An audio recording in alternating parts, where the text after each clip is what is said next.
चलते हैं अपने नेक्स्ट लेक्चर की तरफ जिसका नाम है इलास्टिसिटी। इसको बोलते हैं, इसका एक दूसरा नाम और है क्या, मैकेनिकल प्रॉपर्टीज ऑफ सॉलिड। मैंने दोनों साइड ऐसे पकड़ के खींचा, ठीक, दोनों साइड मतलब इधर भी फोर्स लगा है, इधर भी फोर्स लगा है, कहीं ना कहीं दोनों साइड सेम फोर्स लगाने का मतलब मैं कहना चाह रहा हूं कि इसको मैंने अभी इक्विलिब्रियम में रखा। इसका जो सेंटर मास है उसमें नेट फोर्स 0 होना चाहिए, ऐसा नहीं कि भाई जब भागना शुरू कर दे। यहां पर कोई ये बॉडी थी, आपने इसे आगे की तरफ फोर्स लगाया और पीछे की तरफ भी फोर्स लगाया F, तो हुआ ये बॉडी ओवरऑल खिंच गई का मतलब सर इसकी लेंथ अगर L थी तो अब इसकी length L plus delta L हो गई है। आपने आगे फोर्स F लगा रखा है, पीछे भी फोर्स F लगा रखा है। बेसिकली जो स्ट्रेन का बेसिक फॉर्मूला है, आप ये फॉर्मूला याद रख सकते हो। स्ट्रेन बराबर होता है चेंज इन डायमेंशन बटे ओरिजिनल डायमेंशन।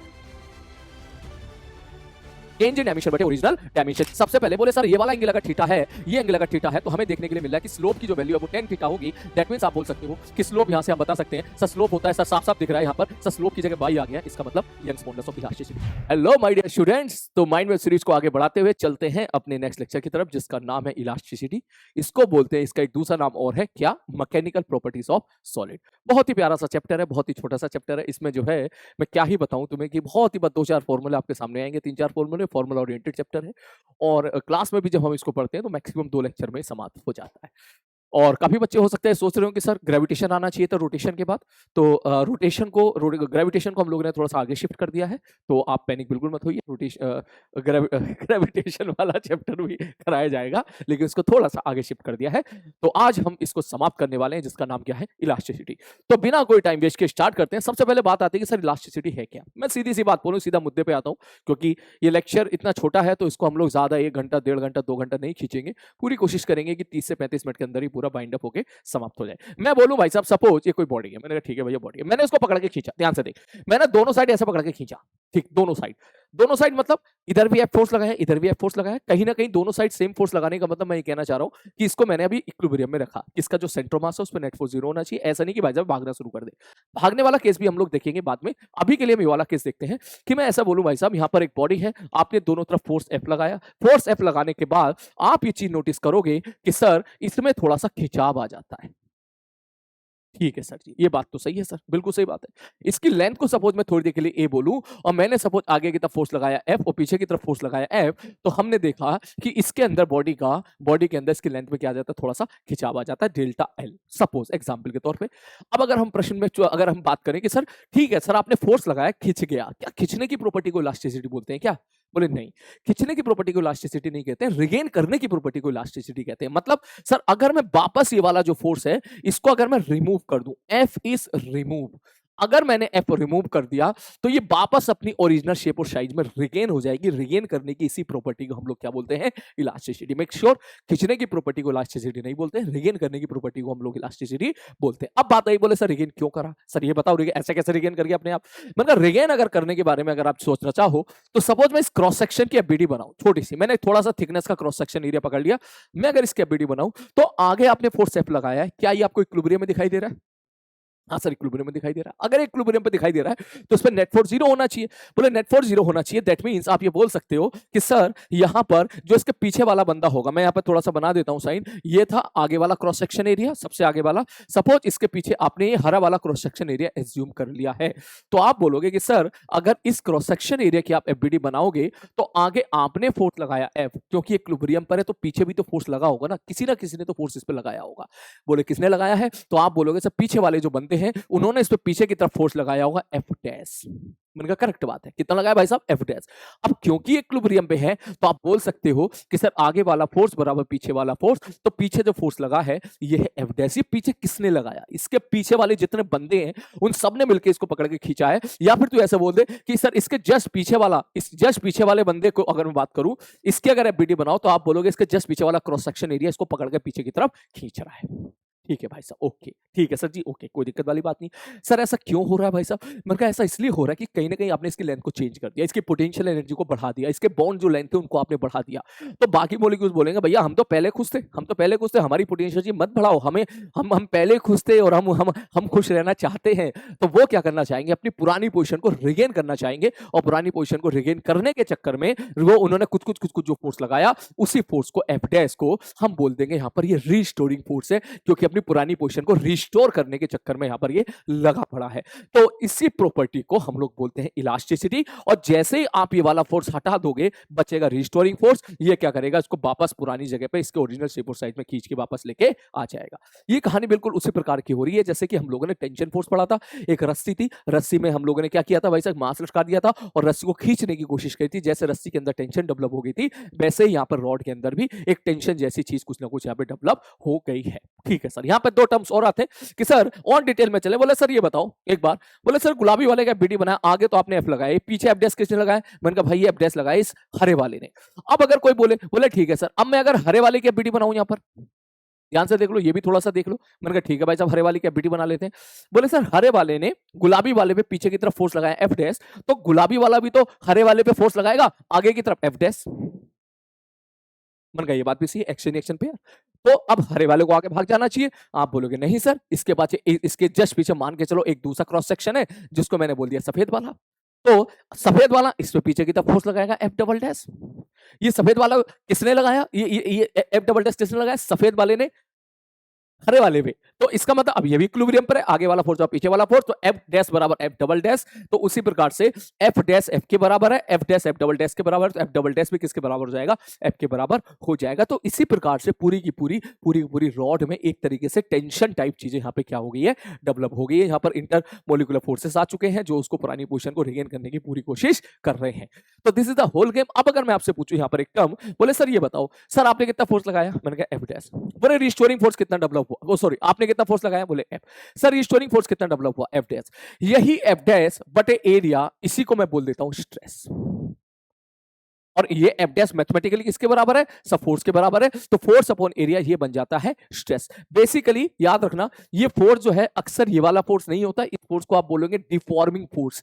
जिस फोर्स ने इसकी शक्ल सूरत बिगाड़ दी, डिफॉर्म कर दिया, उसको हम बोलते हैं डिफॉर्मिंग फोर्स। और जो रिस्टोरिंग फोर्स उसको वापस लेके आ रहा है ड्यू टू इलास्टिसिटी वाली जो प्रॉपर्टी की वजह से जो फोर्स डेवलप हुआ है, इसको बोलते हैं रिस्टोरिंग फोर्स। तो स्ट्रेस जो होता है वो बेसिकली डेफिनेशन होती है स्ट्रेस की restoring force per unit area. ध्यान से रखना, deforming force per unit area नहीं होती, restoring force per unit area होती है। और रिस्टोरिंग फोर्स क्यों आया, इसके पीछे सारी कहानी मैंने आपको बता दी। और मैथमेटिकली ये एफ के बराबर है, इसलिए हम लिख सकते हैं स्ट्रेस बराबर क्या आ जाएगा? F dash by V. इसी स्ट्रेस को हम लोग जो है अलग अलग नामों से भी जानते हैं, जैसे इसी को आप बोल सकते हैं लॉन्गिट्यूडनल स्ट्रेस, लॉन्गिट्यूडनल स्ट्रेस भी बोल सकते हो आप इसको। और अगर मैं आपसे पूछूं सर इनिशियल लेंथ अगर एल थी, वो फाइनल लेंथ डेल्टा एल हो गई है, तो delta L by L, change in length बटे ओरिजिनल लेंथ, को हम लोग बोल देते हैं स्ट्रेन। और या और अच्छे से बोल देते हैं इस टर्म को लॉन्गिट्यूडनल स्ट्रेन। क्लियर है? आई थिंक ये फॉर्मूला आपने क्लास में पढ़े होंगे, मैंने यहाँ पर अच्छे से रिवाइज करा दिया। एक बात और बता दूं बेटा, माइंड मैप सीरीज नोट पढ़ने के लिए नहीं है। आप ये मत समझो आप यहाँ से बैठ के यहाँ से बैठ के पढ़ोगे, इलास्टिसिटी चैप्टर नहीं पढ़ोगे, 30 मिनट के अंदर सारी चीजें पढ़ लो, ऐसा पॉसिबल नहीं है। 2 घंटे का चैप्टर है। Mind map series is for revision. ये क्विक रिविजन के लिए है, ताकि जिस बच्चे ने पहले पढ़ रखा है वो वहां पे जल्दी से जल्दी क्विक रिविजन अच्छे तरीके से सारे कंसेप्ट का कर सके। ठीक, ठीक है सर। तो अगर इस केस में अपन देखें तो यहाँ पे जो स्ट्रेस जो डेवलप हुई है ड्यू टू रिस्टोरिंग फोर्स, तो यहाँ पे जो रिस्टोरिंग फोर्स आए हैं वो सरफेस एरिया के परपेंडिकुलर आए हैं। ध्यान से देखो, अगर मैं बोलूं भाई साहब ये सरफेस एरिया है, तो इसके परपेंडिकुलर ये एफ डैश डेवलप हुआ है, तो इसलिए इसका नाम नॉर्मल स्ट्रेस भी आप पढ़ सकते हो किसी किसी किताब में, क्योंकि यहाँ पर जो फोर्स डेवलप हुआ है, रिस्टोरिंग फोर्स डेवलप हुआ है, वो सरफेस एरिया के क्या है? नॉर्मल है। अगर यही फोर्स सपोज सरफेस एरिया की तरफ होता, उसको टेंजेंशियल स्ट्रेस बोल देते हैं, या इसका दूसरा नाम एक शेयर स्ट्रेस भी होता है। तो आओ पहले एक बार शेयर या एक बार जो है स्ट्रेस के बारे में पढ़ लेते हैं। हमें यहाँ पे 3 तरह के स्ट्रेस हमें यहाँ पर पढ़ने हैं। पहला सर लॉन्गिट्यूडनल स्ट्रेस, दूसरा सर शेयर स्ट्रेस, तीसरा सब वॉल्यूमेट्रिक स्ट्रेस। बिल्कुल इसी के करस्पॉन्डिंग आपके स्ट्रेन जाते हैं, longitudinal strain, shear strain and volumetric strain. तो सबसे पहले बात करते हैं भाई साहब लॉन्गिट्यूडनल स्ट्रेस के बारे में।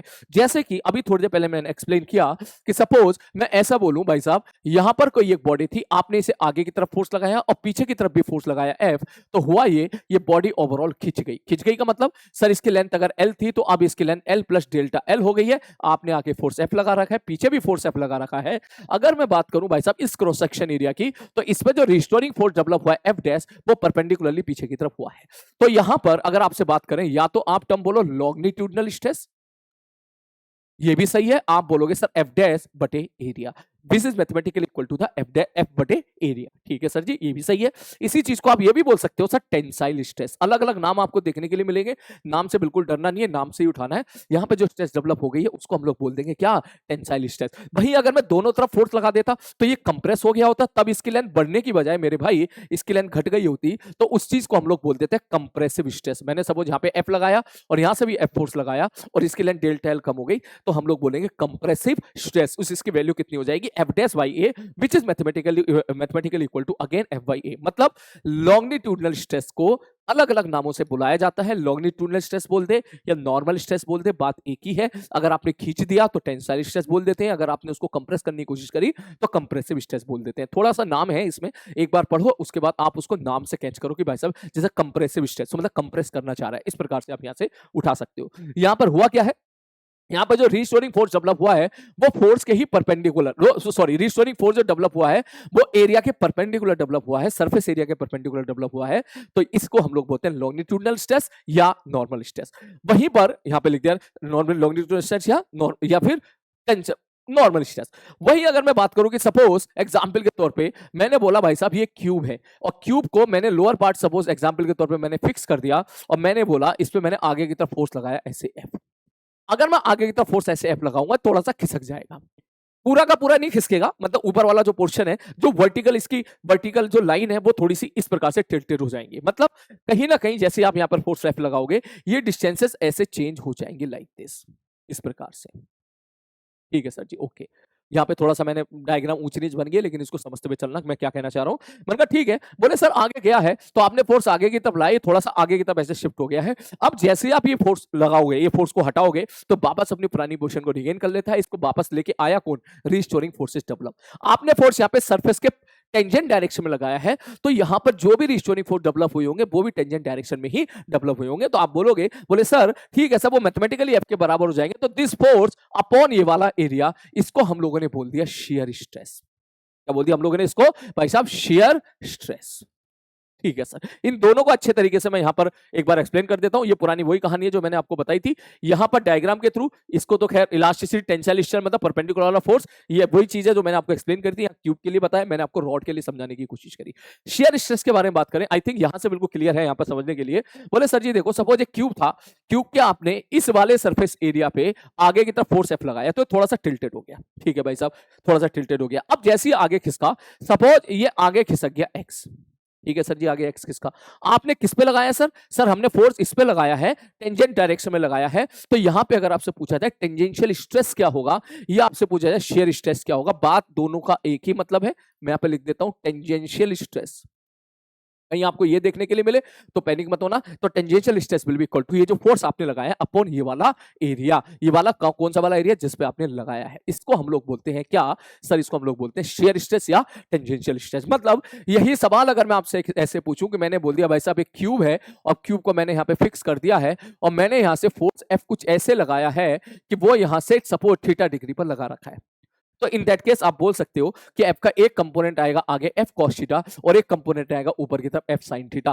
तो एफ साइन थीटा जो लग रहा होगा वो कहीं ना कहीं इसके जो है एक तरीके से नॉर्मली लग रहा है, तो ये नॉर्मल स्ट्रेस डेवलप कर देगा, ये लॉन्गिट्यूडनल स्ट्रेस डेवलप कर देगा। और एफ कॉस थीटा आपने इस सरफेस एरिया के टेंजेंट पे लगाया है, तो इसकी वजह से शेयर स्ट्रेस आ जाएगा। तो अगर मैं आपसे पूछता कि भाई यहाँ पे शेयर स्ट्रेस बता दो कितना होगा, आप बोलोगे एफ कॉस थीटा बटे ये वाला एरिया। और अगर मैं आपसे पूछता कि लॉन्गिट्यूडनल स्ट्रेस बता दो कितना होगा, आप बोलोगे एफ साइन थीटा बटे एरिया। आई होप ये चीजें आपको बिल्कुल क्लियर हो गई होगी। बिल्कुल उसी प्रकार एक और हमारा तीसरा एग्जांपल जाता है जिसको हम लोग बोलते हैं वॉल्यूमेट्रिक स्ट्रेस। वॉल्यूमेट्रिक स्ट्रेस को देसी भाषा में आप ऐसे समझो कि सर सपोज कोई एक बॉडी है, सपोज मैंने सर्कुलर बॉडी मान ली एग्जांपल के तौर पे, ये अभी हवा में है। ठीक है भैया, हवा में है और आपने एक काम किया, इसको पानी के अंदर डुबो के रख दिया। ठीक है सर जी, आपने बोला हमने इसको पानी के अंदर डुबो के रख दिया, इसको एज इट इज आपने इसको क्या किया, इसको पानी के अंदर डुबो दिया एज इट इज। जैसे ही आप इसको पानी के अंदर डुबोगे, क्योंकि इसके चारों तरफ पानी पानी है, तो पानी पानी है तो जाहिर सी बात है आपको फील आ रही होगी कि पानी से इस पर लग रहा होगा नॉर्मल कॉन्टैक्ट फोर्स, या आपने केमिस्ट्री में या फिजिक्स में पढ़ा होगा कि जैसे जैसे पानी में नीचे की तरफ जाते हैं वैसे वैसे प्रेशर बढ़ता चला जाता है। उनका ठीक है भाई साहब, तो जैसे जैसे प्रेशर बढ़ता चला जा रहा है, तो मैं आपसे पूछूं यहाँ पर सपोज इस एरिया के बारे में बात करूं, आप बोलोगे सर इसके इधर पानी है, तो पानी से नॉर्मल कॉन्टैक्ट फोर्स लग रहा होगा। मैंने कहा बिल्कुल लग रहा होगा सर। तो इस प्रकार चारों तरफ से इस पे जो है ऐसे ऐसे फोर्सेस लग रहे होंगे, क्योंकि चारों तरफ पानी है तो पानी से नॉर्मल कॉन्टैक्ट फोर्स लग रहा होगा, या फिर आप ऐसा बोलो कि प्रेशर की वजह से जो है इस पे फोर्स लग रहा होगा। जब चारों तरफ से फोर्स लग रहा होगा तो इसका शेप और साइज जो है इस सवाल में क्या हो जाएगा, कम हो जाएगा। चारों तरफ से लग रहा है भाई साहब, जाहिर सी बात है कंप्रेस होना चाहेगा। तो बिल्कुल सही बात है।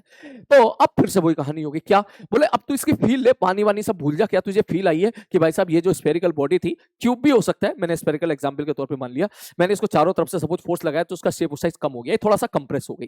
कंप्रेस हो गई, इसका इनिशियल वॉल्यूम अगर मैं कह दूं भाई साहब V0 था, तो अब थोड़ा कंप्रेस हो गया, ये कुछ ऐसा हो गई होगी, और इसके वॉल्यूम में थोड़ा सा डेल्टा भी क्या आ गया मेरे भाई, चेंज आ गया। मैंने कहा बिल्कुल चेंज आ गया। अब जैसे आप पानी से बाहर निकालोगे तो इसका मतलब पानी से बाहर निकालते के साथ ही क्या होगा, ये अपने ओरिजिनल शेप और साइज में आ जाएगी। ऐसा नहीं है कि यहां पर भी इस पे फोर्स नहीं लग रहा होगा। यहां अगर इसके चारों तरफ एयर मॉलिक्यूल्स हैं तो एयर मॉलिक्यूल्स भी फोर्स लगा रहे होंगे, लेकिन मैंने एज्यूम कर लिया कि जब एयर मॉलिक्यूल्स फोर्स लगा रहे थे तब उस वक्त बॉडी का जो वॉल्यूम था वो कितना था मेरे भाई, V0 था।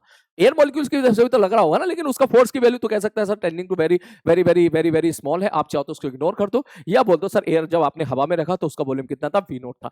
तो इतना तो श्योर है, जब आप पानी के अंदर डुबोगे तो पानी के अंदर उसका जो वॉल्यूम होगा वो हवा के मुकाबले क्या होगा, जाहिर सी बात है वो थोड़ा सा कंप्रेस हो गया होगा। मैंने कहा ठीक है। अब सर यहां पर सपोज मैं इस एरिया के बारे में बात करूं, यहां से कोई फोर्स लगा है F, मैंने कहा बिल्कुल लगा है, फोर्स F लगा है। सर ये वाला फोर्स पर यूनिट एरिया, यहां पे जो भी फोर्स लगा रखा है आपने, जो फोर्स लगा है वाटर मॉलिक्यूल के द्वारा, वो फोर्स पर यूनिट एरिया को हम लोगों ने बोल दिया क्या, यहां पर क्या, बल्क स्ट्रेस या वॉल्यूमेट्रिक स्ट्रेस। मतलब अब मैं तुझसे पूछूं, मैंने कहा भैया बता दे, यहां पर अगर प्रेशर P है तो शायद आपने चीज पढ़ी हो, अगर प्रेशर P है तो इसका मतलब यहां पे जो फोर्स लगेगा वो लगेगा F इंटू प्रेशर होता है फोर्स पर यूनिट एरिया। शायद आप ये बात बताओ, मैं यहां पे लिख देता हूं, फोर्स पर यूनिट एरिया जो होता है वो आपका प्रेशर होता है, लिमिट एरिया टेंडिंग टू 0। तो अगर मैं आपसे पूछूं कि सर यहां पे प्रेशर सपोज P है, तो ये छोटा सा एरिया ds वाला एक छोटा सा एरिया पकड़ लूं तो उस पर कितना फोर्स लगेगा, तो आप लिखोगे P इंटू ds। ये हमारा फोर्स आ गया है। और अगर मैं this force per unit area अगर मैं बात करूं कि यही फोर्स पर यूनिट एरिया कितना होगा, तो आप बोलोगे अरे सर ये तो जाहिर सी बात है ds डिवाइड मारोगे तो P के बराबर ही आ जाएगा। तो इसलिए यहां पर ऐसा बोल भी देते हैं कि सर यहां से जो भी वाटर मॉलिक्यूल के द्वारा जो भी एक तरह से फोर्स लग रहा होगा, that per unit area is basically the pressure at that point. It's okay. यही चीज को भैया यहाँ पे लिख दिया गया है। एक बार देख लेते हैं, when a stress is due to the pressure exerted by the fluid on the all side of the body, then resulting deformation is a volume change. बिल्कुल सही बात है। We define the bulk stress, volumetric stress, perpendicular वाला force but area of cross section, जो कि एक तरीके से क्या बन गया है, pressure in the fluid। तो ये आपके हो गए तीनों यहाँ पर किसके, स्ट्रेस के बारे में बात कर ली। अब बात कर लेते हैं स्ट्रेन के बारे में। जैसे स्ट्रेन के बारे में यहाँ पर मैंने आपको बोला था, कहाँ लिखा था, कहाँ लिखा था, अबे कहाँ लिखा था, ये लिखा था। स्ट्रेन में भी तीनों अलग अलग केस में तीनों अलग अलग आते हैं। जैसे स्ट्रेन में बात को लॉन्गिट्यूडिनल स्ट्रेन के बारे में, तो बेसिकली जो स्ट्रेन का बेसिक फॉर्मूला है, आप ये फॉर्मूला याद रख सकते हो। स्ट्रेन बराबर होता है चेंज इन डायमेंशन बटे original dimension, change in dimension बटे ओरिजिनल डायमेंशन। जैसे कि मैं बात करूं यहां पर, तो सर यहां पर अगर मैं आपसे बात करूं इस वाले केस में नहीं, इसको मिटा दो, इस वाले केस में अगर मैं बात करूंगा, मैं कहूं भैया इसमें बता दो कि लॉन्गिट्यूडिनल स्ट्रेन कितना होगा। थोड़ा मैं पूरा नहीं लिख रहा हूं वरना समय लगेगा। लॉन्गिट्यूडिनल स्ट्रेन कितना होगा, आप सीधा बोलोगे sir delta L by L. यहां पर भी आप क्या बोलोगे, डेल्टा L बाई एल। ये बहुत ही सिंपल है, बहुत ही आसान है याद रखना इसको। लेकिन अगर मैं बात करूं सपोज भैया इस जगह पे बता दो, ये वाला केस जब आपने फोर्स लगाया था, सॉरी कहां गया ये वाला फोर्स, जब आपने फोर्स लगाया था और ये पूरा का पूरा सिस्टम इधर ट्विस्ट हो गया था, जिसमें मैंने बात की थी टेंजेंशियल स्ट्रेस की। बिल्कुल उसी प्रकार यहां पर टेंजेंशियल स्ट्रेन भी बोला जा सकता है, या जैसे शेयर स्ट्रेस के बारे में बात की थी तो यहां पर शेयर स्ट्रेन भी बोला जा सकता है। तो शेयर स्ट्रेन यहां पर हम लोगों ने डिफाइन किया है, मैं इसको यहीं पे लिख देता हूं, SHEAR शेयर स्ट्रेन हम लोगों ने बोला है sir that is equal to, suppose ये आगे x खिसका है, x बते ये वाली लेंथ अगर इसकी h थी तो x बाई, या ये वाली लेंथ अगर मैं l कह दूं, l से ज्यादा फील आती है क्योंकि क्यूब की लेंथ l होती है, तो x अपॉन l, ये हम लोगों ने बोला है शेयर स्ट्रेन। क्लियर है, ये फॉर्मूला आपको याद होना चाहिए। अक्सर फॉर्मूला पे सवाल पूछे जाते हैं, just put the value get the answer. अच्छा, कभी कभी इसमें ऐसा भी दिया होता है कि सपोज ये एंगल थीटा है, मैंने कहा ठीक है भाई साहब, तो सर ये वाली लेंथ तो हमें दिख गई है कि x है और ये वाली लेंथ हमें दिख गई है कि l है, तो इसका मतलब अप्रोक्सीमेटली आप बोल सकते हो कि tan theta will be equal to x upon l। क्योंकि ये थीटा बहुत स्मॉल होता है तो आप लिख सकते हो it is approximately equal to theta, या it is approximately equal to tan theta. ये आपका हो गया शेयर स्ट्रेन का। वही अगर मैं अगला केस खेलूं ये वाला वॉल्यूमेट्रिक स्ट्रेस के लिए, तो आप बोल सकते हो सर पहले वॉल्यूम V0 था, बाद में वॉल्यूम डेल्टा V चेंज हो गया। तो अगर मैं यहां पर बात करूं वॉल्यूमेट्रिक स्ट्रेन के बारे में, वॉल्यूमेट्रिक स्ट्रेन के बारे में बात करें तो दैट इज इक्वल टू जो हमने डिफाइन किया चेंज इन डायमेंशन बटे ओरिजिनल डायमेंशन, मतलब यहां वॉल्यूम के साथ खेलने तो चेंज इन वॉल्यूम बटे ओरिजिनल वॉल्यूम। और ये बात सच है कि यहां पर जो डेल्टा भी आने वाला है वो नेगेटिव आएगा क्योंकि वॉल्यूम आपका ओवरऑल क्या हो जाएगा मेरे भाई, कम हो जाएगा। क्लियर है, ये तीनों बातें यहां पर हो गई हैं। इसके बाद फिर अपन चलते हैं सर हुक्स लॉ पे, और हुक्स लॉ पे हम लोगों ने जो पढ़ा था वो तो क्योंकि लॉ है तो भैया लॉ है, जैसा वो बोलेंगे हम उसको आगे फॉलो कर लेंगे। हुक्स लॉ में उन्होंने बोला था भैया stress is directly proportional to the strain. ठीक है सर जी, ओके। बेसिकली इसके पीछे और भी कहानी है। बोले सर हमेशा नहीं, आप ये बोलो विद इन इलास्टिक लिमिट। बोले इलास्टिक लिमिट का, बोले जहां तक जो है बेसिकली इलास्टिक लिमिट को बोला जाए तो आप ये बोल सकते हो कि सर बॉडी को कहां तक, सपोज मैं लॉन्गिट्यूडनल के पॉइंट ऑफ व्यू से आपको समझाने की कोशिश करूं कि कहां तक मैं खींचू कि बॉडी अपनी पुरानी शेप और साइज को रिगेन कर ले, उस लिमिट को हम लोग क्या बोल देते हैं, इलास्टिक लिमिट। लेकिन ठीक है, इसके डिटेल में बाद में जाएंगे। अभी के लिए समझो कि हुक्स लॉ ने ऐसा बोला है कि within the elastic limit stress is directly proportional to the strain. अब जैसे ही आप ये हटाओगे तो अलग अलग तीन केस में चीजें भी अलग अलग आएंगी, जाहिर सी बात है। तो मैंने बोला सर स्ट्रेस बराबर निकल के आ जाएगा, ये हटाया तो मान के चलो एक कांस्टेंट आया जिसको मैंने बोला ई इंटू स्ट्रेन। ये जो ई है इसको हम लोग बोल देते हैं कोफिशिएंट ऑफ इलास्टिसिटी, बोल सकते हो आप इसको एक तरह से। अब अगर मैं बात कर रहा हूं लॉन्गिट्यूडनल स्ट्रेस के बारे में तो यहां पर जो ई की वैल्यू होती है वो उसको हम लोग बोलते हैं वाई, मतलब यंग्स मॉडुलस ऑफ इलास्टिसिटी। ठीक है भाई साहब। अगर मैं बात कर रहा हूं यहां पर शेयर स्ट्रेस को, इसको हम ईटा से डिफाइन कर देते हैं, इसको हम लोग यहां पे नाम देते हैं मॉडुलस ऑफ रिजिडिटी। और अगर मैं वॉल्यूमेट्रिक स्ट्रेस के बारे में बात करूं या बल, इसका दूसरा नाम बल्क स्ट्रेस भी होता है, तो बल्क स्ट्रेस के बारे में बात करूं तो ये जो कोफिशिएंट ऑफ इलास्टिसिटी आया था उसकी यहां पर वैल्यू जो है हम जिसको रिप्रेजेंट करते हैं उसको बोल देते हैं बी। बी बोले थे बल्क मॉडुलस ऑफ इलास्टिसिटी। नाम जो उठाइएगा यहां पर B is bulk modulus of elasticity by इस यंग्स मॉडुलस ऑफ इलास्टिसिटी। और अगर वो सारी चीजें फिर से अगर अपन यहां पर पढ़ें तो मैं अगर यहां से पूछूं, मैंने कहा भैया बता दें यहां पर सब y की वैल्यू क्या होगी। बेसिकली यहां e की वैल्यू y के बराबर है, आप बोलोगे सर y की वैल्यू हो जाएगी स्ट्रेस बटे स्ट्रेन के बराबर। स्ट्रेस होता है फोर्स अपॉन एरिया और स्ट्रेन होता है मेरे भाई यहां पर डेल्टा एल अपॉन एल। तो आपके सामने एक बहुत ही बढ़िया फॉर्मूला निकल के आ गया कि सर y बराबर होगा फोर्स अपॉन एरिया बटे डेल्टा एल अपॉन एल। ये मैं बात कर रहा हूं किसकी, ये मैं बात कर रहा हूं आपके लॉन्गिट्यूडनल स्ट्रेस की, जो कि 80% पोर्शन कवर करता है। इसी पर ही सबसे ज्यादा सवाल हमारे सामने आते हैं। नेक्स्ट आगे बढ़ता हूं। उसके बाद बिल्कुल उसी प्रकार जैसी अपन बात करेंगे यहां पर अगला पोर्शन, ये वाला जो पोर्शन था कौन सा, शेयर स्ट्रेस वाला, तो यहां पर हम लोग ईटा डिफाइन करते हैं जैसे पहले किया था स्ट्रेस बटे स्ट्रेन, वैसे आप यहां पर लिख सकते हो शेयर स्ट्रेस बटे शेयर स्ट्रेस बटे शेयर स्ट्रेन। थोड़ी सी यहां पर ये लो भाई पूरा ही लिख लेते हैं यार, अगर एक एक चीज लिखूंगा ना तो वीडियो 2 घंटे निकल जाएगी। शेयर स्ट्रेस बटे शेयर स्ट्रेन, ठीक है जी, शेयर स्ट्रेस बटे शेयर स्ट्रेन। अब मैं आगे बढ़ता हूं। बोले शेयर स्ट्रेस का मतलब क्या हुआ, बोले शेयर स्ट्रेस का मतलब जो अभी हम लोगों ने पढ़ा था सर यहां पर जो एफ पैरेलल था वो फोर्स अपॉन एरिया, ठीक है sir ji. But shear strain का मतलब सर वो एक्स बाई एल पढ़ा था ना, वो चीज हम लोगों ने यहां पर देखी थी। एक्स बाई एल को कहीं कहीं थीटा भी लिखा दिया हो सकता है, तो आप लिख सकते हो फोर्स अपॉन एरिया बटे थीटा भी लिखा हो सकता है। इसको हम लोगों ने बोल दिया क्या, मॉडुलस ऑफ रिजिडिटी। इसका थोड़ा सा अलग नाम है, मॉडुलस ऑफ रिजिडिटी नाम है। मैं इसको यहां पर लिख भी देता हूं, अगर आपको कभी नोट्स बनाने पड़े तो इसको लिख देना मॉडुलस ऑफ रिजिडिटी। चलो खैर आगे बढ़ते हैं, नेक्स्ट अगला टर्म।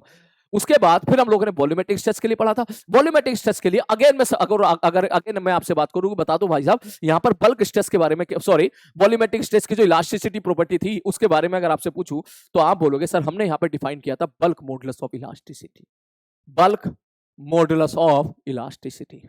ठीक है भाई साहब, बल्क मॉडुलस इलास्टिसिटी को हम लोगों ने बी बोला था, तो बी क्या आप क्या बोलोगे, आप बाय डेफिनेशन आप बोलोगे सर ये हो गया वॉल्यूमेट्रिक स्ट्रेस बटे वॉल्यूमेट्रिक स्ट्रेन। अब ये बहुत ही इंपॉर्टेंट फॉर्मूला मैं यहाँ पे बताने वाला हूं क्योंकि इस पे बेस बहुत सारे सवाल पूछे गए हैं, जेईई मेंस में पूछे जाते रहे हैं, जो मैं यहाँ पे लिखने जा रहा हूं। ध्यान से सुनना। बोले क्या, ऐसा नहीं है कि यहां पर प्रेशर नहीं होगा, जब ये हवा में होगी तब यहां पे कुछ ना कुछ तो प्रेशर होगा। मान लो वो प्रेशर पी इनिशियल था, मैंने कहा ठीक है, जब आपने पानी के अंदर डुबो दिया तो जहां पर ये बॉडी है इसके जस्ट बाजू में प्रेशर सपोज पी फाइनल हो गया, प्रेशर जाहिर सी बात है बढ़ जाएगा, पहले के मुकाबले तो नहीं रहेगा, हवा में कुछ और होगा, पानी के अंदर डुबोगे तो कुछ और हो जाएगा। ठीक है, यहाँ पे प्रेशर का चेंज आया है। मैंने कहा बिल्कुल सही बात है, कितना, मैं तुमसे पूछू कितना चेंज आया है, तुम बोलोगे सर पहले पी इनिशियल था अब पी फाइनल है, तो डेल्टा पी का चेंज सपोज मैं ऐसा बोलूं कि प्रेशर में जो चेंज आया इसको मैं डेल्टा पी अगर बोल दूं तो बल्क मॉडुलस ऑफ इलास्टिसिटी यहां पे जाएगा सब वॉल्यूमेट्रिक स्ट्रेस जो कि एक तरह से प्रेशर के ही बराबर था। मैंने प्रेशर से तुझे समझाया जरूर था, लेकिन अगर तुझे पूरा लॉजिक समझ में आ रहा हो कि अगर मैं एयर में यहां पर प्रेशर पी इनिशियल मान लूं और यहां पर पी फाइनल प्रेशर मान लूं तो बेसिकली मुझे यहां पर डेल्टा पी लिखना पड़ेगा। तो डेल्टा पी लिखना पड़ेगा, क्योंकि जाहिर सी बात है यहां से भी तो कुछ ना कुछ ऑलरेडी प्रेशर होगा ना। एक्स्ट्रा कितना प्रेशर और आ गया, एक्स्ट्रा कितना प्रेशर और आ गया जिसने उसकी वॉल्यूम को कम कर दिया। तो कहेगा पहले पी इनिशियल था, अब पी फाइनल हो गया, सर डेल्टा पी आया। मैंने कहा करेक्ट बात है, इसी को हम लोग बोल देते हैं यहां पर एक्सेस प्रेशर। अक्सर इसकी वैल्यू पी भी दी होती है, इसलिए पैनिक मत होना। कोई बोलेगा सर यहाँ पे सर इसकी जगह तो पी फाइनल लिख दो, इट्स ओके। अगर कोई लिख देता है तो इसका मतलब उसने इसको यहाँ पर एयर की बजाय उसने वैक्यूम कंसीडर कर लिया है, बात वही है, कोई ज्यादा बड़ा डिफरेंस आपको यहाँ पे देखने के लिए नहीं मिलेगा। बस ये याद रखना, यहाँ पर जो असली डेफिनेशन में यहाँ पे जो आता है ऊपर, ये जो है ये एक्सेस प्रेशर होता है अपॉन वॉल्यूमेट्रिक स्ट्रेन, जिसको हम लोग बोलते हैं, अभी थोड़ी देर पहले हम लोगों ने डिफाइन किया था, डेल्टा पी वाई भी डिफाइन किया था। और क्योंकि डेल्टा पी वाई खुद में निगेटिव है, डेल्टा पी वाई भी खुद में निगेटिव है इस सवाल में, क्योंकि यहाँ पर वॉल्यूम लगातार कम, वॉल्यूम यहाँ पे कम हो गया होगा, इसलिए बल्क मॉडुलस हमारा पॉजिटिव बना रहे, इसके लिए हम यहाँ पर एक माइनस साइन लगा देते हैं। अल्टीमेटली जो काम का फॉर्मूला है वो आपका वे ये है, बी बराबर delta P upon delta V by B. इसको कहीं कहीं ऐसे भी लिखा हो सकता है, इसलिए पैनिक मत होना। कहीं कहीं इसको ऐसे भी लिख सकते हैं, इसलिए पैनिक मत होना। दोनों का मतलब समझ जाना, तीनों फॉर्मूले आपको बिल्कुल क्लियर होने चाहिए। कायदे में सर डेल्टा पी होता है एक्सेस प्रेशर, कितना प्रेशर बढ़ा है। आपने पहले सपोज अगर मैं इसको ऐसे एक्सप्लेन करूं, जब प्रेशर नहीं था कुछ भी, तब वॉल्यूम अगर वी नॉट था, अब पानी के अंदर डुबो दिया, ठीक, तो अब वॉल्यूम क्या होगा, कम हो जाएगा, तब इन दैट केस वो प्रेशर लिख सकते हो, कोई दिक्कत वाली बात नहीं है। लेकिन अगर कोई बोले यार पहले तो यार हवा में था, तो कुछ ना कुछ तो प्रेशर होगा ना हवा में भी, तो ठीक है भाई, अगर ऐसी बात चल रहा है तो ऐसे चल रहे, मतलब एक्सेस प्रेशर, मतलब प्रेशर चेंज हुआ है, तभी तो चारों तरफ से फोर्सेस लगे हैं, और फोर्सेस लगे हैं तभी तो बॉडी ने अपना शेप और साइज को चेंज किया है। तो यहाँ पर जो डेल्टा पी होता है वो बेसिकली क्या होता है, एक्सेस प्रेशर होता है, कितना प्रेशर आपने बढ़ा दिया। कहीं अगर ऐसा लिखा हो तो कोई बात नहीं, उसको गलत मत बोलना, ये मत कहना नहीं नहीं गलत है, वो भी सही है, वो इसका मतलब इस पी से ही रिप्रेजेंट कर दे रहा है कि भैया हम इसी को एक्सेस प्रेशर मान ले रहे हैं। और कहीं कहीं ऐसे डिफरेंशियल फॉर्म में भी लिखा हो तो इसमें डरने वाली कोई बात नहीं है। तो यहां से ये हो गया आपका स्टार्टिंग वाला पोर्शन। मैंने सारी काम की बातें यहां पर बता दी है। मैं एक बार फिर से रिवीजन करा देता हूं, फिर मैं अगले अगले मुद्दे पे चलूंगा। क्या बोले सर जी, 3 केस पढ़े, कौन से, लॉन्गिट्यूडनल, टेंजेंशियल और आखिरी वाला वॉल्यूमेट्रिक, या देसी भाषा में पढ़े लॉन्गिट्यूडनल, शेयर, वॉल्यूमेट्रिक। ठीक है, लॉन्गिट्यूडनल हमने पढ़ा, लॉन्गिट्यूडनल स्ट्रेस होता है फोर्स अपॉन एरिया, ठीक है, स्ट्रेन होता है delta L by L, Young's modulus of elasticity जो कि ई बोलते हैं, that is equal to force upon area बटे delta L by L. Next shear stress पे चलेंगे, फोर्स हमने लगाया, टेंजेंट डायरेक्शन में लगाया, थोड़ा सा ऐसे टिल्टेड हो गया, जितना खिसका बोलन सपोज एक्स से, वो फोर्स अपॉन जिस एरिया पे फोर्स लगाया दैट इज टेंजेंशियल स्ट्रेस या शेयर स्ट्रेस। अगर वो सपोज आगे एक्स खिसका, वो एक्स बटे एल इज शेयर स्ट्रेन। उन दोनों का रेशियो लोगे eta, which is modulus of rigidity. Shear strain X upon L, इसको टेन थीटा भी लिख सकते हो। फिर आया आपका वॉल्यूमेट्रिक स्ट्रेस, पानी के अंदर डुबो दिया, बाहर प्रेशर अगर पी है, दैट प्रेशर या एक्सेस प्रेशर बोल दे एक तरीके से, that is a volumetric stress. क्योंकि वो था क्या, फोर्स पर यूनिट एरिया जो लगा था, चारों तरफ से जो फोर्स लगा था दैट पर यूनिट एरिया, तो उसको हमने शेयर स्ट्रेस बोला था, जो कि एक तरीके से प्रेशर बन गया था। अगर मैं बात करूं वॉल्यूम की, इनिशियल वॉल्यूम वी था, वॉल्यूम कम हो गया, डेल्टा वी कम हो गया, तो minus delta V by V, ठीक, डेल्टा वी बाई वी ही लिख दे, ये आपका हो गया आपका क्या, स्ट्रेन। ठीक है भाई साहब, कौन सा स्ट्रेन, वॉल्यूमेट्रिक स्ट्रेन। ठीक है, कभी आपसे पूछेगा माइनस, आपके मैथ्स मारा माइनस हटा देना, 4 ऑप्शन जो हो उस हिसाब से आप उसको टिक कर देना। अगर आपसे पूछा बल्क मॉडुलस, क्योंकि स्ट्रेन है तो हम लोग जो है वो डिपेंड करेगा क्वेश्चन वाला क्या जानना चाह रहा है। अगर मैं बात करूं बल्क मॉडुलस, बल्क मॉडुलस के बल्क मॉडुलस के बारे में बात करूं, शेयर स्ट्रेस वॉल्यूमेट्रिक स्ट्रेस बटे वॉल्यूमेट्रिक स्ट्रेन। वॉल्यूमेट्रिक स्ट्रेस है प्रेशर के बराबर, वॉल्यूमेट्रिक स्ट्रेन बराबर डेल्टा वी बाई बी के। बल्क मॉडुलस हमेशा पॉजिटिव होता है, इसलिए हम एक माइनस साइन लगा देते हैं। तो ये बन गया P upon delta V by B, minus लगा के। पी इज द प्रेशर, हमको मालूम है वो एक्सेस प्रेशर है, आपको एक चीज पता होनी चाहिए। तो दिस इज द होल यहां तक। अब इसके बाद हम चलते हैं अगले इंपॉर्टेंट आर्टिकल की तरफ, जिससे हमारे क्वेश्चंस बनते हैं, जिसका नाम है लॉन्गिट्यूडनल स्ट्रेस। एक मिनट, वो पानी पी लेता हूं यार। चलो अब चलते हैं सबसे इसके मोस्ट वेटेज वाले पार्ट की तरफ, जिसका नाम है लॉन्गिट्यूडनल स्ट्रेस, लॉन्गिट्यूडनल स्ट्रेन और यंग्स मॉडुलस ऑफ इलास्टिसिटी। तो कहानी कुछ ऐसी है कि मैं अगर आपसे पूछूं कि भाई साहब एक सपोज यहाँ पे रॉड है, मासलेस रॉड है, मास मैंने एम यहाँ पे लटका दिया है, ये आपकी रॉड जो है वो मासलेस है। मासलेस का मतलब इसके पास कुछ भी मास नहीं है। तो हुक्स लॉ के हिसाब से हम बोल सकते हैं कि sir stress is directly proportional to strain. मैंने कहा ठीक है भाई साहब। यही सवाल ऐसे भी पूछा जा सकता है कि यहाँ से सपोज आपने कोई रॉड थी, उसको आगे फोर्स F लगाया और पीछे भी फोर्स F लगाया, और ये जो रॉड थी पहले इसकी लेंथ कितनी थी, L थी। जैसे आप दोनों साइड फोर्स लगाओगे इसकी लेंथ डेल्टा L क्या हो जाएगी, इंक्रीज कर जाएगी। और यही सवाल ऐसे भी पूछा जा सकता है कि सपोज ये कोई एक रॉड है जिसको आपने यहाँ पे फिक्स कर रखा है। ये अलग अलग फॉर्म से ही सवाल आपके सामने आ सकता है। और फिक्स करने के बाद सपोज इसकी ओरिजिनल लेंथ जो थी वो L थी, और मैंने इसके बाद इस पे फोर्स लगा दिया आगे की तरफ, और फोर्स इस फोर्स लगाने की वजह से इसका जो है जो लेंथ है वो डेल्टा L इंक्रीज कर गया।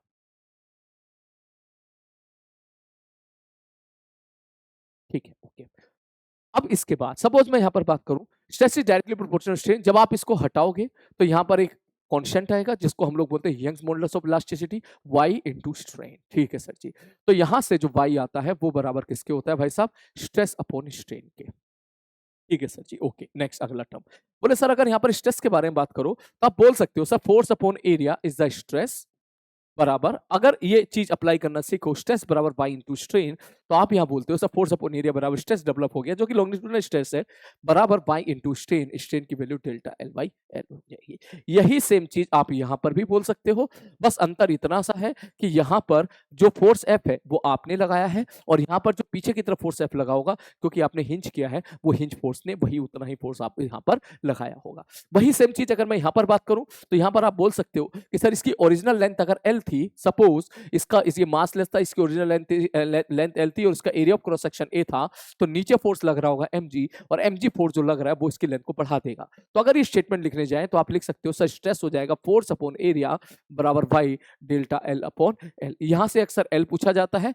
L की वैल्यू FL बटे A बाई होगी। अगर मैं पूछूं यहां से L बता दो, सॉरी फोर्स की वैल्यू पुट कर दो, तो mg L बटे A बाई हो जाएगा। इस प्रकार से यहां पर अलग अलग भिन्न भिन्न प्रकार के सवाल पूछे जाते हैं। मैं सारे सवालों की लिस्ट बता देता हूं क्या क्या पूछा जाएगा। सबसे पहले इसमें पूछा जाता है भैया एलोंगेशन इन द लेंथ बता दो, final length in the final length of the rod बता दो कितना हो जाएगा, स्ट्रेस बता दो कितना हो जाएगा, स्ट्रेन बता दो कितना हो जाएगा। इसी के बाद अगला टर्म आएगा एक इलास्टिक पोटेंशियल एनर्जी स्टोर्ड, वो आपसे पूछ सकता है।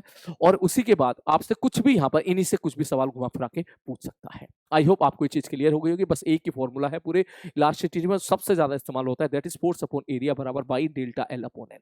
फोर्स ठीक है मैथमेटिकली अब आप उसको F ही लिख दो, वह है तो रिस्टोरिंग फोर्स, ठीक है डिफॉर्मिंग फोर्स लिख दो जल्दी जल्दी में कैलकुलेशन करने के लिए, आप उसको F ही मान लो। तो फोर्स अपॉन एरिया बराबर by delta L upon L। ठीक है sir, okay.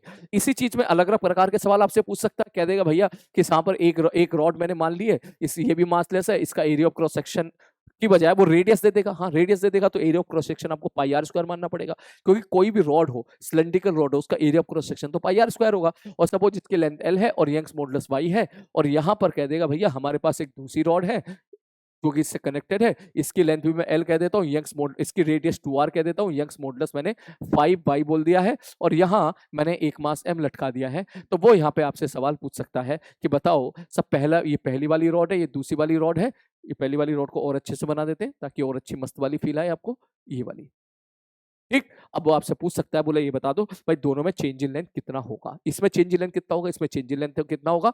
Both rod are massless. अगर दोनों की दोनों रोड मासलेस है, आप सीधा बोलोगे सर दोनों में टेंशन सेम हो जाएगा। ऊपर वाली रोड के लिए आप लिखोगे sir force upon area, area कितना हो जाएगा, सब पाई आर स्क्वायर बराबर Young's modulus into delta L by L। ये मैंने ऊपर वाली रॉड के लिए लिख दिया है। ऊपर वाली रॉड के लिए हमें डेल्टा L1 लिख दोगे। ये लिखना सीखना है आपको एक ही लाइन में, फोर्स अपॉन एरिया बराबर by delta L upon L। अगर मैं नीचे वाली रॉड के लिए लिखने जाऊंगा तो आप लिखोगे सर फोर्स तो अभी भी mg ही होगा, रिस्टोरिंग फोर्स यहाँ पर mg ही डेवलप होगा, दोनों में टेंशन जो डेवलप होगी वो सेम होगी, फोर्स अपॉन एरिया। अगर मैं एरिया के बारे में बात करूं, क्योंकि इसकी रेडियस जो है वो 4 गुना है, तो इसका जो एरिया होगा, सॉरी इसकी रेडियस दुगनी है तो इसका एरिया 4 गुना हो जाएगा, और नहीं तो आप उसको चुपचाप वैल्यू पुट करके ऐसे भी सॉल्व कर सकते हैं। That is equal to Young's modulus, Young's modulus यहाँ पर सपोज 5 दे दिया है, आप 5 पुट कर दोगे, और यहाँ से यहाँ पर सपोज डेल्टा L की वैल्यू डेल्टा L2 और लेंथ उसने L दे रखा है तो डेल्टा L2 बाई L, खत्म कहानी। इसके बाद आप रेशियो लेके आपसे delta L1 upon delta L2 का रेशियो पूछ सकता है, और यहीं पर आपसे स्ट्रेस स्ट्रेन कुछ भी यहाँ पर पूछ सकता है। Elastic potential energy stored in the rod भी पूछ सकता है, जिसको हम थोड़ी देर के बाद अभी कवर करेंगे। कभी कभी सवाल ऐसा भी आ जाता है कि सर अगर सपोज कोई रॉड मास वाली रॉड है, मास वाली रॉड है और खुद के वजन की वजह से खिंच गई है। तो बताओ कैसे होगा? अगर ये रॉड M है, यूनिफॉर्म है, इसकी लेंथ L है और area of cross section A है, यंग्स मॉडुलस Y है। आपने मास वाली रॉड को आपने देखा होगा अपने क्लास नोट्स में, ऐसे सवाल भी आपको देखने के लिए मिलते हैं कि भैया मास वाली रॉड है, उसको ऐसे ही छोड़ दिया है। अब जाहिर सी बात है, अब खुद के वजन की वजह से भी खींचेगी, जाहिर सी बात है। इसकी फील भी आप ले सकते हो, सपोज कोई स्प्रिंग ले लूं मैं, भारी स्प्रिंग ले लूं, छोड़ दूं, तो वो अपनी खुद की वजन से भी खिंच जाता है। हल्की फुल्की फील आपको वहां से आ गई होगी। तो खैर, अगर वो यहाँ से पूछेगा भैया मुझे बता दो, यहाँ पे चेंज इन लेंथ बता दो कितना होगा, टोटल एलोंगेशन बता दो कितना होगा, तो इन सवालों में कुछ नहीं करना है सर। एक्स पे जाके आप चुपचाप dx पकड़ लो, एक्स पे जाके dx लेंथ का छोटा सा टुकड़ा पकड़ लो, और यहाँ पे देखो, बोले सर सपोज यहाँ पे टेंशन T डेवलप हुई है, इस dx लेंथ में अगर चेंज आया dz था, एक्स पे जाके dx लेंथ का आपने छोटा सा टुकड़ा पकड़ा, इस छोटे से टुकड़े में सपोज चेंज आया dz का, आपने हर एक छोटे छोटे छोटे छोटे टुकड़े को पकड़ा, सब में dz dz dz, सब में कितना कितना चेंज आया, वो सारा चेंज आपने इकट्ठा कर लिया और इन सबको अगर आपने जोड़ दिया तो आपको टोटल चेंज इन लेंथ पता चल जाएगी, आपको टोटल एलोंगेशन पता चल जाएगा। मतलब हर छोटे से लेंथ में आप एलोंगेशन पता कर लो और सारी एलोंगेशन को जोड़ दो। तो अगर मैं इस छोटे से वाले टुकड़े पर अगर मैं फॉर्मूला लगाऊं, जो हमारा एक ही फॉर्मूला है, आप लिखोगे फोर्स अपॉन एरिया बराबर y delta L upon L। देखना बहुत ध्यान से किस तरह प्रकार मैं यहाँ पे फॉर्मूला लगा रहा हूं। यहाँ पे जो फोर्स है बेटा, वो टेंशन फोर्स है, और यहाँ पे जो टेंशन होगी वो नीचे लटके हुए मास के mg के बराबर होगी। तो tension will be equal to sir mg by L into x. ये आप समझ गए होंगे, आप सेंटर मास में भी ये चीज पढ़ते हो। यहाँ पे जो टेंशन होगी, जितना मास नीचे लटका हुआ है, अगर ऐसे फील नहीं आई तो आप ऐसे इस तरीके फील ले सकते हो। सर एल लेंथ का मास m है, तो एक लेंथ का मास, 1 मीटर लेंथ का मास हो जाएगा m बाई एल, क्योंकि रॉड यूनिफॉर्म है। तो x लेंथ की रस्सी का मास इतना हो जाएगा, g से मल्टीप्लाई कर दो, that is mg upon area बराबर y सर डेल्टा l, मतलब चेंज इन लेंथ। मैं इस छोटे से टुकड़े के अंदर लगा रहा हूँ, छोटे से टुकड़े के अंदर मान के चलो चेंज इन लेंथ dz है, और ओरिजिनल लेंथ कितनी थी मेरे भाई, dx थी। dx मतलब इस वाली लेंथ को मैंने dx पकड़ा था। अब आप इसको कुटर पुटर कर सकते हो, इसको उधर ले जा सकते हो। dz बराबर आप लिख सकते हो m by L A Y into g into x into dx का इंटीग्रेशन। जैसे आप इंटीग्रेट करोगे 0 से लेके l, आप जैसे इंटीग्रेट करोगे डेल्टा l निकल के आ जाएगा। आई होप ये फॉर्मूला आपको क्लियर हो गया होगा। इसका एक और मेथड भी है, वो मेथड कंसेप्ट बिल्कुल नहीं है, अक्सर बच्चे उसको एज ए कंसेप्ट मान लेते हैं, कंसेप्ट बिल्कुल नहीं है। वो मेथड ये है कि सर एक काम करो, रॉड के सेंटर ऑफ मास पर उतना ही मास रख दो और L/2 लेंथ की एक रॉड मान लो। वो तरीका बेसिकली लॉजिकली का तरीका बिल्कुल नहीं है, लेकिन वो इत्तेफाक से वहां से आपके आंसर मैच कर जाते हैं। एक तरीके से आप उसको शॉर्ट ट्रिक समझ सकते हो कि सर जो रॉड है, रॉड के सेंटर पे आप पूरा का पूरा मास मान लो और L/2 लेंथ की एक रॉड एज्यूम कर लो, तो आपका आंसर सेम आएगा। वहां से महज इत्तेफाक है, वहां से आपका आंसर मैच जरूर कर जाता है, लेकिन इसके पीछे कोई लॉजिक नहीं है। तो अगर आप इस शॉर्ट ट्रिक लगाना चाहें तो बिल्कुल लगा सकते हैं शॉर्ट ट्रिक, लेकिन आप इस बात का ध्यान रखिएगा कि सेंटर मास को उस जगह पे रखने का कोई लॉजिक नहीं है। नेक्स्ट आगे बढ़ते हैं, इसके बाद अगला टर्म। अब जैसे ये वाला टर्म आपका समाप्त हुआ, इसके बाद कभी कभी ऐसा भी हो सकता है कि सर एक्सेलरेटेड रॉड दे दी जाए, कह दिया जाए भैया एक रॉड है, इसका मास m है, इसकी लेंथ l है, और इस पे आगे की तरफ हमने फोर्स f लगा दिया, तो अब बता दो टोटल एलोंगेशन कितना होगा। जैसे कि यहां पर हम लोगों ने देखा अलग अलग जगह पे अलग अलग टेंशन थी, जब अलग अलग जगह पे अलग अलग टेंशन थी, अलग अलग टुकड़े में जाहिर सी बात है स्ट्रेस भी अलग अलग आएगा, और जब स्ट्रेस अलग अलग आएगा तो स्ट्रेन भी अलग अलग आएगा, और स्ट्रेन अलग अलग आएगा तो अलग अलग टुकड़ा अलग अलग खींचेगा। तो इसलिए हमें यहाँ पर इंटीग्रेशन की आवश्यकता पड़ी। बिल्कुल उसी प्रकार इस सवाल में ये न्यूटन ऑफ मोशन में हम लोग देखते हैं कि यहाँ पर भी अलग अलग जगह पे अलग अलग टेंशन है। तो मैं अगर आपसे टोटल एलोंगेशन पूछूंगा तो आप फिर से वही काम करेंगे क्या? बोले पहला काम तो ये होगा, आपको tension as a function of x निकालना है। अगर आपने tension as a function of x निकाल लिया तो आपका काम हो गया। तो आप पीछे से स्टार्ट करो, सर एक्स पे जाके छोटा सा टुकड़ा पकड़ लो यहाँ पर dx लेंथ का, और सपोज यहाँ पर आगे फोर्स लग रही है, टेंशन T डेवलप हो गई है। ये जो टेंशन है, इस टेंशन ने इतने मास को एक तरीके से एक्सेलरेशन प्रोवाइड करा रखा है। तो आप लिखोगे सर टेंशन बराबर हो जाएगा m by L into x into A. अब क्योंकि एक्सेलरेशन f बाई m के बराबर है, तो आप लिख सकते हो acceleration will be f by m, m से m कैंसिल आउट हो गया, fx बाई l। ये आप न्यूटन लॉ ऑफ मोशन में पढ़ते थे, किस प्रकार किसी ऐसे रोड में किसी जगह पे हम टेंशन निकाला करते थे। अब अगर मैं बात करूं, मुझे तो टोटल एलोंगेशन बता दो, तो x पे जाकर dx का आपने छोटा सा टुकड़ा पकड़ा, इसमें आपने चेंज मान लिया dz। तो आप देखो कैसे फोर्स, कैसे स्टेटमेंट लिखोगे, सर dx लेंथ में चेंज dz हो गया है, तो हम लिखेंगे सर फोर्स अपॉन एरिया बराबर y delta l upon l। dx आप इधर लेके चले जाओ तो आप लिखोगे dz बराबर f upon l A Y into x into D X, और इसको आप क्या कर देंगे, इंटीग्रेट कर देंगे। कल को ऐसा भी हो सकता है कि आगे 3f फोर्स लगा दिया, पीछे f फोर्स लगा दिया, इन दैट केस आप टेंशन निकाल लीजिएगा।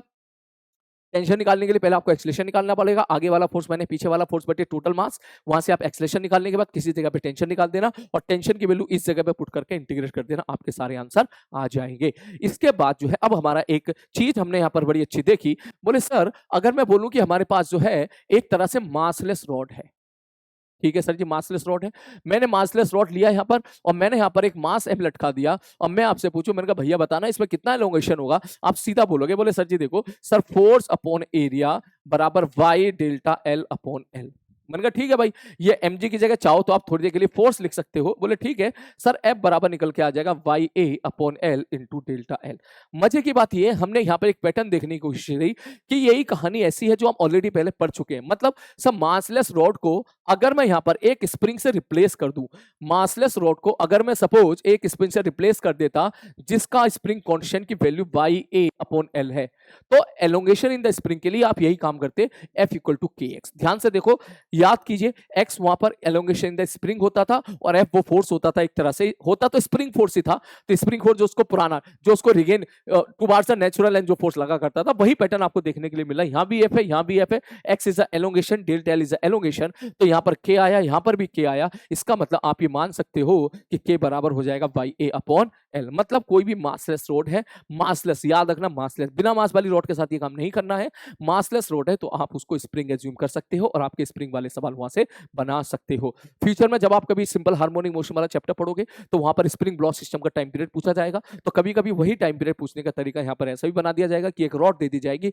और सेम वही ऑसिलेशन कराने की कोशिश की जाएगी और आपसे बोला जाएगा टाइम पीरियड बताओ कितना होगा, तो टी बराबर 2 pi under root M by K spring block system का टाइम पीरियड होता है, तो के की जगह आप वहां पर वाई ए अपॉन एल मान के एज्यूम कर सकते हैं। बस याद रखना मासलेस के लिए ही होता है, अगर मास वाला नहीं होता फिर कोई और चीज पूछते तो उस टाइप के सवाल को हम कुछ इस तरीके से डील करते हैं जैसे हम लोगों ने यहाँ पे डील किया है कि भाई साहब यहाँ पे मास वाली रॉड है तो यहाँ पर इसको हम लोगों ने स्प्रिंग से रिप्लेस नहीं किया। इसके बाद एक छोटा सा टर्म और आता है जिसका नाम है इलास्टिक पोटेंशियल एनर्जी, तो अगर मैं इसका डेरिवेशन हम चाहें तो स्किप कर सकते हैं। तो सर इलास्टिक पोटेंशियल एनर्जी जो होती है सर उसके लिए हम अगर मैं उसको यू से डिनोट करूं, सर इलास्टिक पोटेंशियल एनर्जी क्यों आप एक्सप्लेन क्यों लेके आ रहे हो, जैसे स्प्रिंग था, सपोज मैं स्प्रिंग से समझ ले एक मासलेस रॉड थी, आपने मास लटकाया, रॉड में थोड़ा सा खिंचाव आया, उसको मैंने स्प्रिंग से रिप्लेस किया तो स्प्रिंग में खिंचाव आया एक्स, तो हमने जैसे स्प्रिंग के लिए पढ़ा था कि अगर कभी स्प्रिंग एक्स खिंचता है तो उसके पेट में जो एनर्जी होती है, उसके पेट में जो पोटेंशियल एनर्जी स्टोर हो गई होती है उसको बोलते हैं हाफ के एक्स स्क्वायर।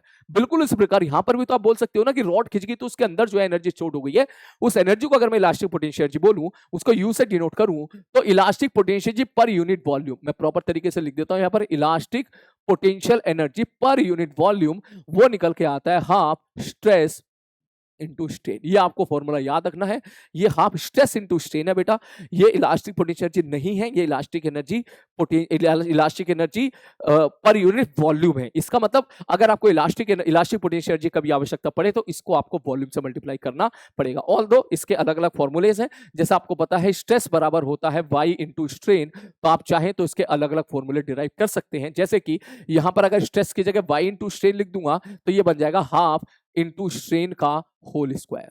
वहीं अगर मैं स्ट्रेन की जगह स्ट्रेस अपॉन बाई लिख दूंगा तो ये बन जाएगा हाफ स्ट्रेस का स्क्वायर बटे बाई।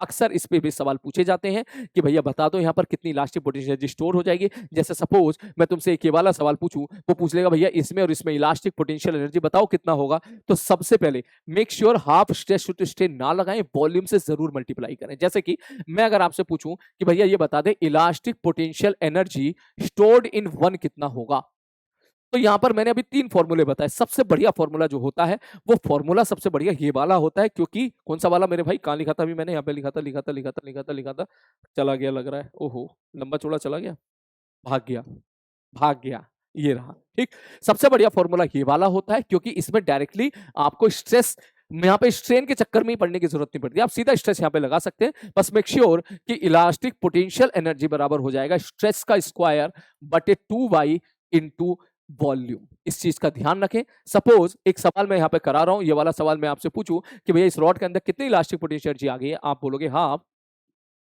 स्ट्रेस का स्क्वायर बटे वाई इंटू वॉल्यूम। मतलब बोले सर जी देखो हाफ तो सेम है, स्ट्रेस बराबर फोर्स अपॉन एरिया mg बटे पाई आर स्क्वायर का होल स्क्वायर। ये आ गया, इसके अंदर जो भी स्ट्रेस डेवलप हुआ होगा किसी भी जगह पे बटे यंग्स मॉडुलस, जो कि कितना है, y है। वॉल्यूम के लिए आपको लिखना पड़ेगा एरिया, एरिया कितना हो जाएगा पाई आर स्क्वायर, और लेंथ कितनी है l। वॉल्यूम से जरूर मल्टीप्लाई करें वरना सवाल आपका गलत हो सकता है। उसी प्रकार आप इसमें भी निकाल सकते हो, रेशियो पूछा जाए तो रेशियो भी आप निकाल सकते हो। और बिल्कुल उसी प्रकार अगर आपसे ये पूछा जाए कि सर इसके अंदर बता दो इलास्टिक पोटेंशियल जी कितनी होगी, टोटल टोटल कितनी डेवलप होगी, तो आप ये काम कर सकते हो, x पे जाकर dx पकड़ो, इस छोटे से टुकड़े के अंदर आप लिखोगे सर जो भी इलास्टिक पोटेंशियल जी पर यूनिट वॉल्यूम आएगी उसको हम लिख सकते हैं हाफ इंटू स्ट्रेस का स्क्वायर अपॉन वाई, और यहां पे जो स्ट्रेस होगा वो लिख सकते हो tension upon area, stress upon Y. खत्म कहानी। अब आप इसको अच्छे से लिख दीजिए, देखो कैसे लिखेंगे, du बराबर dv हम उधर ले जाएंगे, पहले वैल्यू पुट कर लेते हैं। टेंशन की जो वैल्यू होगी वो होगी m by L into x into G बटे एरिया, इसका स्क्वायर 1/y तो यहां पर है ही, इक्वल टू ये db उधर चला जाएगा, db हो जाएगा एरिया इंटू छोटी सी डिस्टेंस। ये हम छोटे से टुकड़े के अंदर इलास्टिक पोटेंशियल जी स्टोर निकालने हैं, इसलिए मैंने उसी का वॉल्यूम लिखा है। कुटर पुटर अगर आप करोगे यहां पर तो du बराबर ये सारे टर्म दे कैसे आ जाएंगे, m स्क्वायर जी स्क्वायर बटे 2 l square a square y, और a एक और ऊपर है परंतु यहां से x स्क्वायर इंटू dx आ जाएगा। आप इसको इंटीग्रेट कर दीजिएगा 0 से l, सॉल्व करके आपको टोटल इलास्टिक पोटेंशियल जी स्टोर निकल के आ जाएगी। क्लियर है? एक मिनट, ओके चलो। इसके बाद बस एक छोटा सा आर्टिकल और बचता है जिसका नाम है स्ट्रेस वर्सेस स्ट्रेन का ग्राफ। ये एक एक्सपेरिमेंटल ग्राफ है, इसलिए ये ग्राफ की शक्ल सूरत जो है अलग अलग मटेरियल के लिए या अलग अलग बॉडी के लिए ये अलग अलग हो सकता है। तो एक बार मैं इसको एक्सप्लेन कर देता हूँ, ध्यान से देखिए। हम लोगों ने क्या किया, कोई एक मटेरियल लिया प्लास्टिक बॉडी के लिए, मान के चलो इधर मैंने स्ट्रेन और स्ट्रेस वर्सेस का ग्राफ प्लॉट किया। जैसा कि आप लोग जानते हो, अगर मैं एग्जांपल के तौर पे ये थोड़ी देर के लिए मान लूं कि इलास्टिक बॉडी है, मैं इसको दोनों साइड पकड़ के खींचूंगा तो एक मोमेंट ऐसा आएगा ये खींचेगा और जैसे ही मैं छोड़ूंगा अपनी पुरानी पोजीशन को रिगेन कर लेगा। ठीक है, मैंने और खींचा, ऑल्दो मैं खींच नहीं रहा हूं लेकिन मान ले सपोज मैंने इसको और खींचा और फिर छोड़ा, ये रिगेन कर लेगा। जरूरत से ज्यादा अगर मैं खींचूंगा तो एक मोमेंट ऐसा आएगा जिसके बाद ये खींचा का खींचा रह जाएगा, और उसके बाद भी अगर मैं नहीं माना और अगर मैं इसको सपोज कहीं ना कहीं स्ट्रेन बढ़ाने की कोशिश करूंगा तो आप ये नोटिस करोगे कि कभी ना कभी टूट सकता है। जाहिर सी बात है अलग अलग मटेरियल अलग अलग प्रॉपर्टी रखते हैं, इसलिए ग्राफ जो हम लोग डिस्कस करने वाले हैं वो अलग अलग मटेरियल के लिए अलग अलग आ सकते हैं। तो इस ग्राफ में हम लोगों ने देखा कि इनिशियल स्टेज में stress is directly proportional to strain होता है। इसका मतलब जब मैं इसको हटाऊंगा तो हम लोग ये देख चुके हैं प्रोपोर्शनलिटी कांस्टेंट हटाने के बाद एक यंग्स मॉडुलस ऑफ इलास्टिसिटी का कांस्टेंट आता है इनटू स्ट्रेन। इसका मतलब शुरू में हमने देखा कि stress directly proportional to strain है, तो इधर स्ट्रेस रखूंगा तो y बराबर mx का ग्राफ आपको देखने के लिए मिला। मतलब ये ग्राफ आपको बिल्कुल इस प्रकार का देखने के लिए मिला, स्ट्रेट लाइन टाइप। ठीक है, ये स्ट्रेट लाइन टाइप देखने के लिए मिला। यहां से लेके यहां तक आप बोल सकते हो कि हुक्स लॉ वैलिड है। यहां तक अगर आप खींच के छोड़ोगे तो पुरानी पोजीशन को body as it is regain कर लेगी, यहां तक कोई दिक्कत नहीं है। इसके बाद हमने देखा कि कंटिन्यूसली अगर आपने और स्ट्रेन को बढ़ाने की कोशिश करी तो ये ग्राफ अपना लीनियर नेचर खो चुका था। मतलब ये ग्राफ अब थोड़ा सा ऐसे हो गया था, लाइक दिस। इसको मैं दूसरे पेन से बना देता हूं, मतलब थोड़ा सा ये ऐसे हो गया था।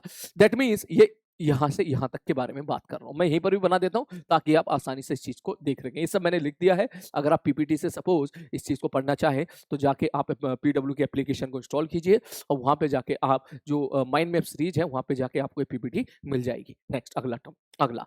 ठीक है सर जी।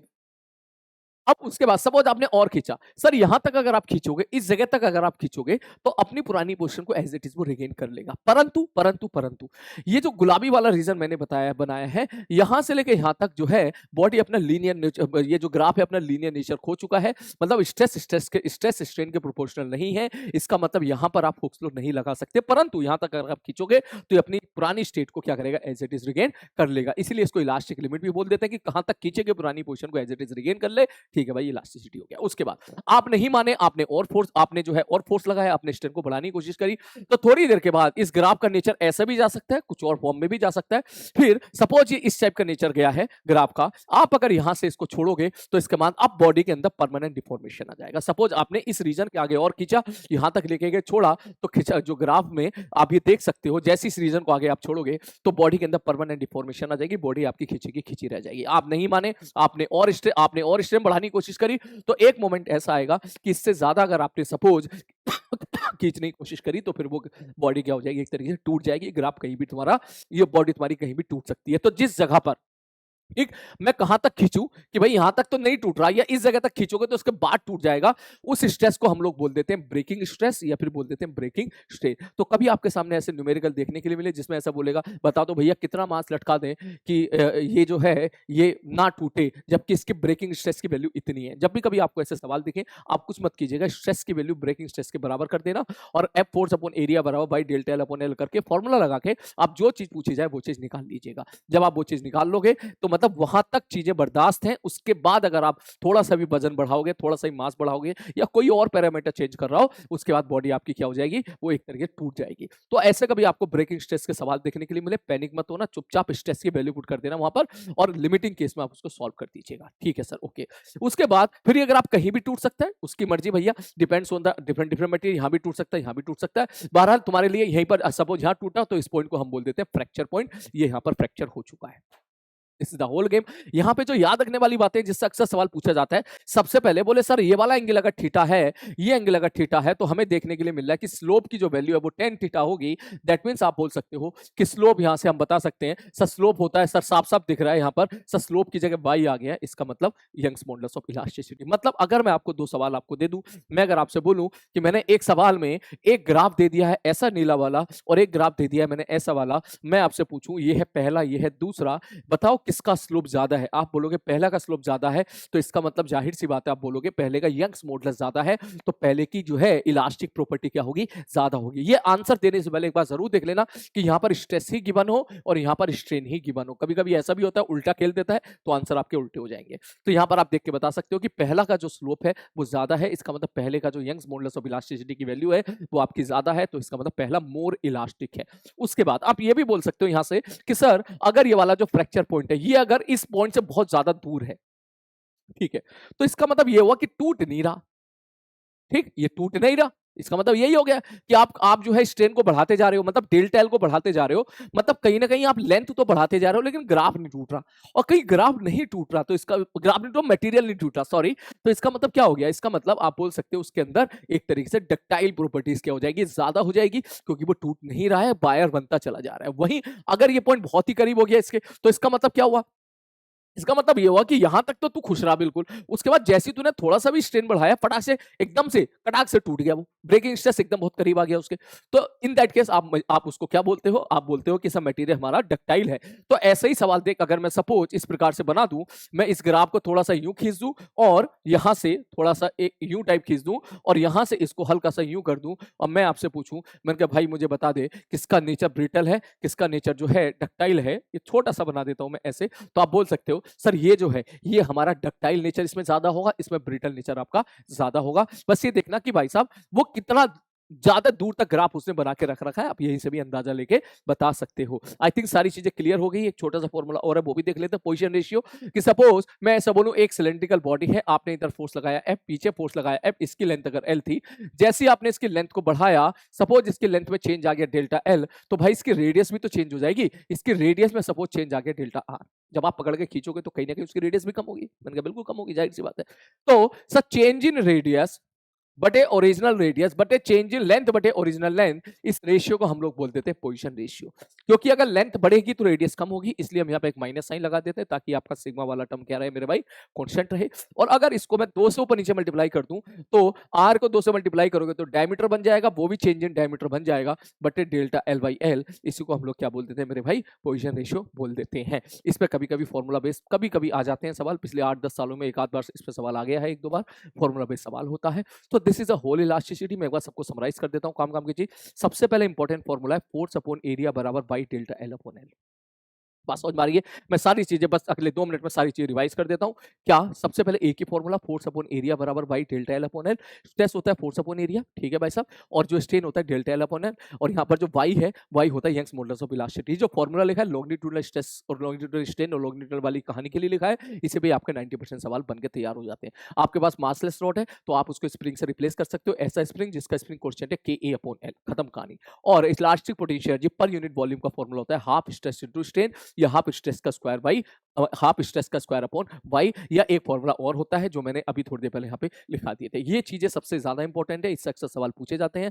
कभी आपसे कोई रोटेट एक रॉड को रोटेट कर दे, ऐसे सवाल पूछ ले, या फिर आगे फोर्स एफ लगा दिया, पीछे 5F फोर्स लगा दिया, ऐसे सवाल में टोटल एलोंगेशन पूछे, आपको कुछ नहीं करना है, tension as a function of x निकाल लो, टेंशन अपॉन एरिया बराबर बाई dx बाई dz कर दो। इसके पीछे वही कहानी है, एक्स पे जाकर dx पकड़ लिया हमने और dx में चेंज हमने dz मान लिया है, तो वहां पर dz is the total, dz the elongation in the small segment dx, और आपको अगर टोटल एलोंगेशन अगर सपोज निकालना हो किसी सवाल में, तो आप tension as a force, tension as a function of x निकालिए और टेंशन अपॉन एरिया बराबर बाई dx अपॉन dz करके इंटीग्रेट कर दीजिएगा। इलास्टिक पोटेंशियल में भी आप इस चीज का इस्तेमाल कर सकते हो।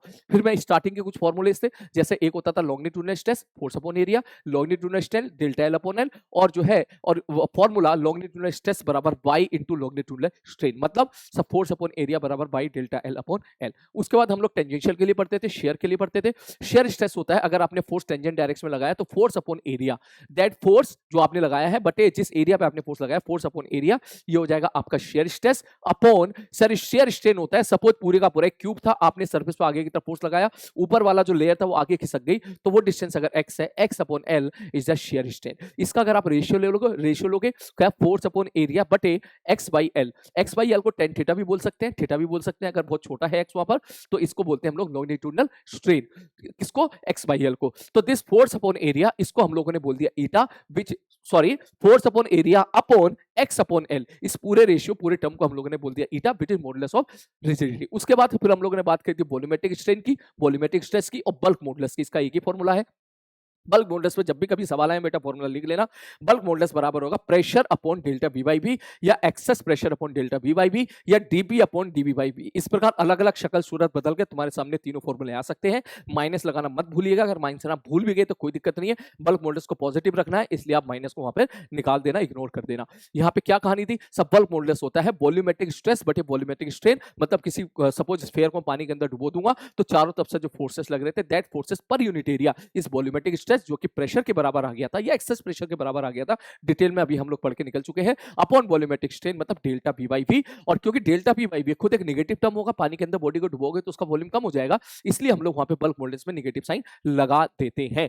और आई थिंक ये चीज आपको क्लियर हो गई। और गैसेस के लिए आप शायद केमिस्ट्री में पढ़ते हो, नहीं पढ़ते हो तो फिजिक्स में बाद में पढ़ोगे, कि गैसेस के लिए जब हम लोग बात करते हैं थर्मोडायनेमिक्स, हम लोग देखते हैं कि बल्क मॉडुलस की जो वैल्यू होती है गामा पी के बराबर हो जाती है, और बल्क मॉडुलस की जो वैल्यू होती है आइसोथर्मल के लिए, एडियाबैटिक के लिए गामा पी के बराबर हो जाती है, और आइसोथर्मल प्रोसेस के लिए बल्क मॉडुलस की जो वैल्यू होती है वो पी मतलब प्रेशर के बराबर हो जाती है। कैसे हुई, इन सब के बारे में हम लोग बाद में देखेंगे, तब तक जुड़े रहिए उसी प्रकार, और जो है मिलते हैं नेक्स्ट चैप्टर में। Take care.